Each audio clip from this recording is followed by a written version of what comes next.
Greetings everyone, it's IT2. Today I want to get you up on 3 books I read in January and a couple more I'm starting this month. This is like an update on my Murderbots and my Cradle series, which I've been reading. I wish I could mark on this so I could mark out the ones I read. Okay, so on the Murderbots, Rogue Protocol and Exit Strategy, I read those. Rogue Protocol, I mean, these are all really similar to the first 2 books. Like, the first book, she had armor on, then I keep calling her a girl, but I don't know if it is or not. It's a robot. She gets rid of her armor, becomes like she looks similar to like an augmented human. So she's going around, traveling between these places, and she ends up going to this place that's like it was a planet. I can't even really remember what went on there. She had to fight these guys. But she like made friends with this transport unit. So it was like another AI, but it wasn't like a bot. It was like a whole ship. So she hacks into these systems and kind of communicates with them. Sometimes she'll like offer them things and like try to give them some of her media files. Like, you want to watch this TV show, then let me on your ship. And she'll like trick them into thinking she has access to things she shouldn't have access to. And in the 4th book, Exit Strategy, it's kind of to the point now where people are finding out that there's a rogue security bot running around. Sec unit is what they call them. And she gets into this fight with these combat robots, which is like a combat sec units. So they're like upgraded versions of her or whatever, but she's smarter because she figured out how to hack her own governor module, so she's kind of equal to them, but she's not got the same guns as them or something. It's pretty cool. I mean, it's interesting, but all these books are kind of the same, so it's kind of hard to really tell them apart. It's almost like you're reading one really big, long book, because they're all really short. They're all like 200 pages or something. So, she ends up back with the group that she left in book 1, and she, like, ends up kind of getting a contract with them to, like, not be like a servant, but be like a free... They're kind of like hippies, so she's going back to their planet to kind of be a hippie. Or live on a commune with him or something, I think. So, Network Effect, I haven't started reading it yet, but that's the next one.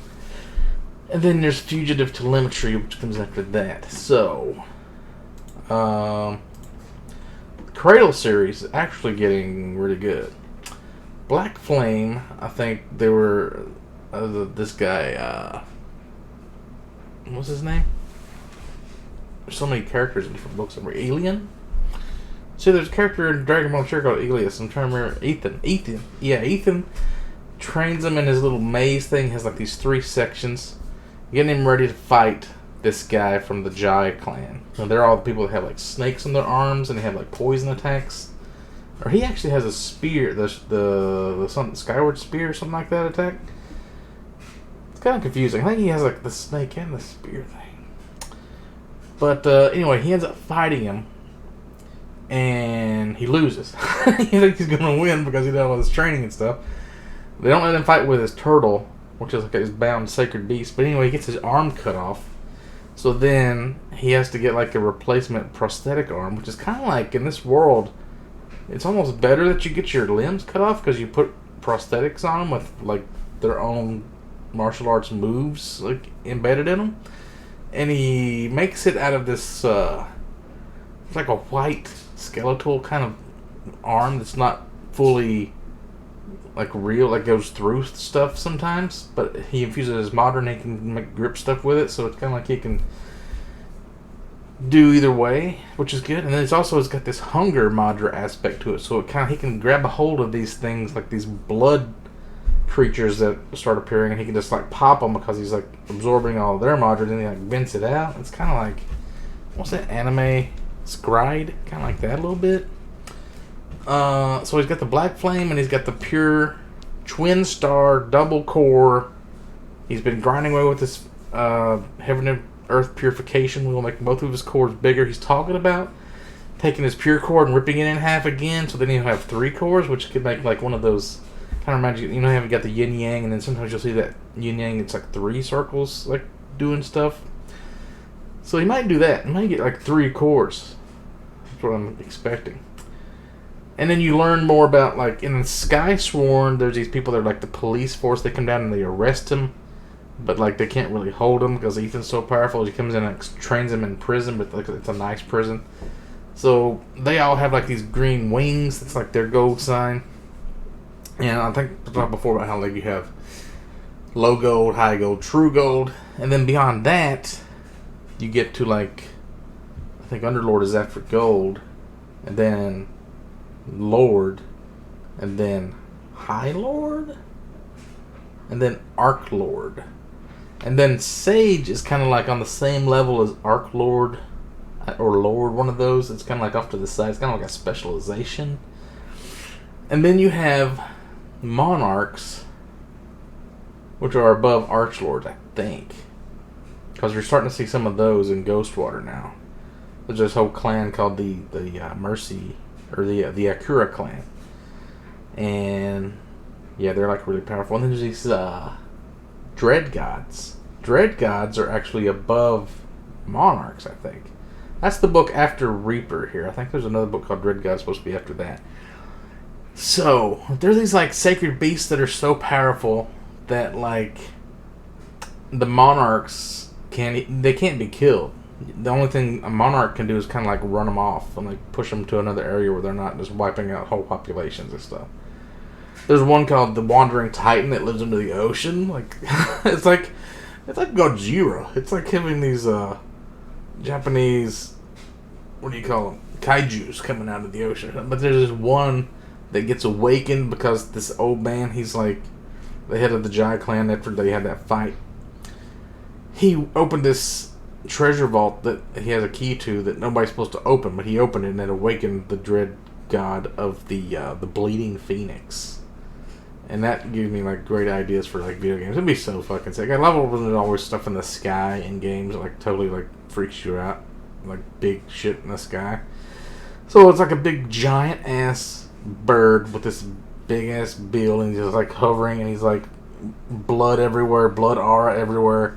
He's dripping blood, and the blood hits the ground, and it spawns these blood beings. And the blood beings, there's also like these cultists that are also like really strong that followed him because that's what they do. And they have like these shadows that are made of blood, and also like Yeren, which is Wei Shilandon's friend that's with him all the time. She has one of those that was like her belt wrapped around her waist. And when you get to like Underlord level, you can get this thing called Soulfire that I think it's called Soulfire, and he like suppressed it for a while, but then it got loose. Then Wei Shilandon was like helping her struggle with it, and then she ends up like controlling it, and now she has her own like copy of herself with the blades and everything. So it's pretty dope. What was the other? There's like 12 of these like dread gods. I can't even see how the planet can survive. They're so powerful and stuff. I guess most of the time they're asleep though. So if there's like more than one of them in the same place, it's pretty much just the world will end, I guess. They're so powerful. But then they were talking about like beings that are beyond monarchs, and then they don't know what that is, but it's something. And that's kind of where the girl from the first book that like saved Wei Shilandon and told him he had this destiny. He has like 30 years to like get super strong to save his sacred valley, or it's going to be destroyed.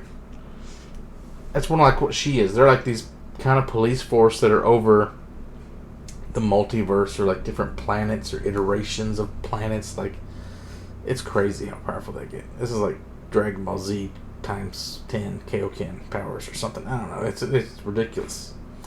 And we're only like halfway through. We're on just Ghostwater right now. So Wei Shilandon finds this stuff in this like a pocket universe called Ghostwater, where all these like super powerful people are sitting there looking for treasure. And that the monarch, the Akura clan, sent her 2 kids or something like that. And then she's got this one daughter that's like, she kicked out of the clan, that she's not allowing anybody in her family to help her at all. She's kind of funny though. She's always like tripping over stuff and falling on her face, and she's got this staff that she leans on. It's kind of alive. Pretty dope. And she spits out like these lasers of black energy or something. It's kind of weird. But he finds this purple water that gives you focus, so he can like train until he's like tired. He just drinks that water and he can start over again. It's pretty nice. It's been like locked in this. Oh, and he gets like this key that opens the portal to the pocket universe.